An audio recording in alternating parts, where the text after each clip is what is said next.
Hey, so as my daughter turns 15, the natural conversation right about now is the vehicle she's going to drive in a couple months when she turns 15 and a half, 16, whatever. And we're on our way home from church, and she's in the back seat, and we're talking about. She has a specific vehicle in her mind, and my wife and I are presenting alternative options, whether it be because of finances or whatever. And she makes the statement that she's putting her foot in, she's drawing a line in the sand, she's putting her foot down. This is the kind of vehicle she wants. And it was interesting because I know now her intended message was that she wanted to say, look, this matters to me. I want you to know that I want this, and this is something I want to work toward.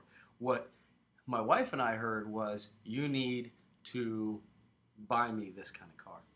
Needless to say, our response wasn't what she expected.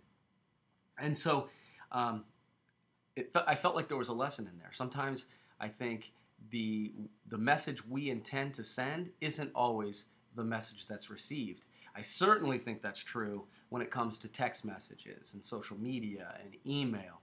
And I think we need to be cognizant of that. We need to really consider our tone when we're sending messages. But it's interesting because, when we understand that nonverbal communications is a huge part of the message we're sending, we need to be thinking about that when we're on the phone with people, even when we're face to face. We just need to make sure that even when we're face to face, that the message we intend to send is the message they're actually receiving. So just some food for thought on this day. Make sure that your intent is what's actually being received.